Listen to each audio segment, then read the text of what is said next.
Igbo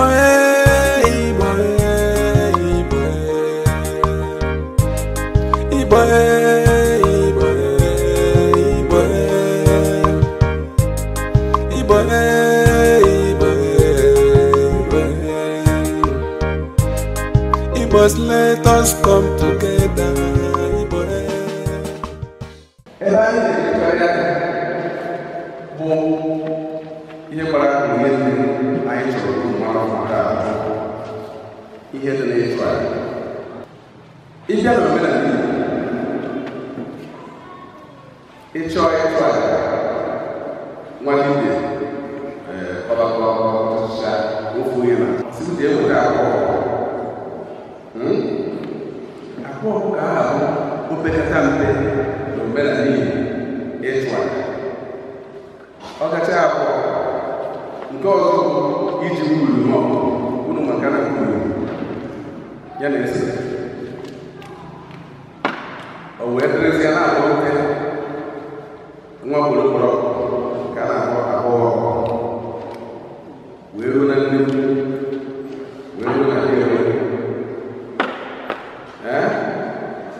ebe a na-akụ ugwu na steeti mgbe ị gụrụ ebe ya afụcha ihe niile ahụ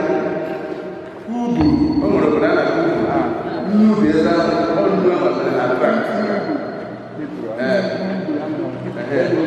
ugwuru ahụ na-anụ hibru hibru mkpọgharị ka eji ekwewezie ya ugwu unu maara na Biafra asị kọwa ihe Biafra ihe ọrụ unu mana hibru asụsụ hibru Biafra bi Ifraim bụ the leader of the second tribe of Israel in the Golden Desert. I will say, Nigeria only Ephraim. I have a good map, good Nigeria, how long if you have a light of Biafra. I'm not going to a good map. Give me a good map. Can I say, if you have a light of Biafra? Iji gosi na back of Biafra is back of Ephraim ka akụ bụ back of Biafra. Emetụta ya na-akụ ya Biafra. Mgbe ndị batara Nigeria, ife ha bụ back of Biafra because na ndị nna nna anyị masị na-echeta onye nzuta bụ Ephraim. That is back of Ephraim.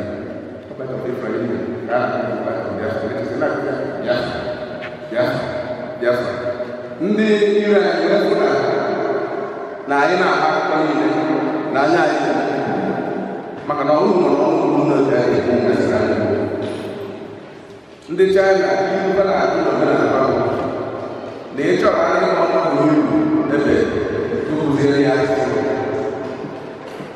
ochefu ha na-asị ọ bụrụ uru ego mmadụ onye amaghị nwezi Chineke ka ọ mara ọ ya mere eji chọọ ihe na-agụ ihe ndị na-akọrịsị obodo na anụ Nigeria achọghị na-agụsị and achọghị ịmara ihe nzuzo n'emechi na ndị Igbo ndị Igbo ife ndị metụ ya aka na nna akọrọ unu na aja niile a na-achụ azụ na Igbo mmadụ ọkachakwa ihe nkọrọ na-asị ndị obodo na-akpọ ndị mọgụ wee dedede n'ọnwa ndị ọrụ wee sị gị na-abịa n'ala ndị Juu osisi obe kafa ji akpụ ahụ imere ana ahụ mezuo kaị na-akpụ onye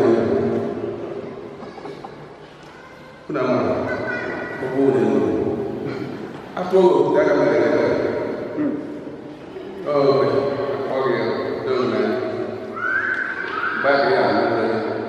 mana akpakọ na anụ ya na Chineke na onwe oji wee họrọ osisi obe ka o wee kpụọ ahụ niile nwere n'ụwa kamgbe ya ma ngwụcha ya ka o wee kpụọ njọ anyị họrọ kamgbe o were na ngwụcha ya ka o wee kpụọ nsọ niile anyị mebiri anyị nọrọ kịta o doro anyị aka na ọbara Chineke bụ Jizọs na ọ bụ mmadụ nkịta na ọ bụ mmadụ n'ụzọ o doro anyị akwa anyị gara ya ebe ọ na ọ mmadụ kacha na niile a na-omenala wee mekọtazi ya tupu were zite nwa ya tupu bụrụ nwa werezi ya dịkwa aja nke ahụ mmadụ ya bụ Jizọs kọrọ nwa ya kwụsị aka ya kịta n'omenala Igbo anyị na-akọ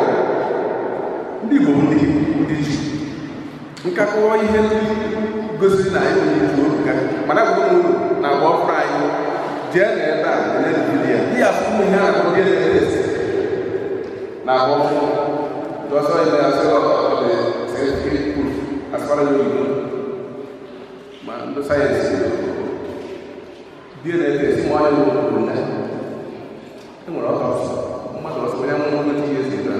ejepụta ya n'ọdụ ọrịa so di ya nwoke na-enwe nnukwu ihe onwe nwoke ije ara mee ka ga-asọ akpọrọ ya gwa ma ọ bụ na DNS ọbama na ndị Igbo ndị nzeri gọọmenti na ọrụ ndị Israel na-ebido fọm na ndị Igbo ka ndị Igbo gbaa fọm na Chile n'ụlọ aka ụlọ ama ndị Israel na-ebido fọm na ndị Igbo ndị chọrọ ya Chile na ndị Israel gbaa fọm esoma onye na-achị mgbe ahụ ọfọ sefti plan ya fela ebe mara nke mana nke dozie ihe ife ọrụ dozie ihe ife na ndị the form ka dị ya ya dozie na mgbe m na-achị usoro kọwa ya bụ na ọba uru ị na-akpọgasị n'Igbo ọhụrụ Hibru ma ọ bụrụ n'Igbo ndị Hibru Igbo ndị Igbo n'ihi ya ebe ọ bụ na Jizọs bụ Chukwu bụ mmadụ ji onwe ya wee tụọ ala site na amamihe nke Igbo wee mara na aja ahụ achụchara aja ahụ kedu ihe mmadụ Chukwu kere ṅụrụ mmiri ara nne ya eji hapụzi aja Chukwu bụ mmadụ wee na-ezuga ya ọ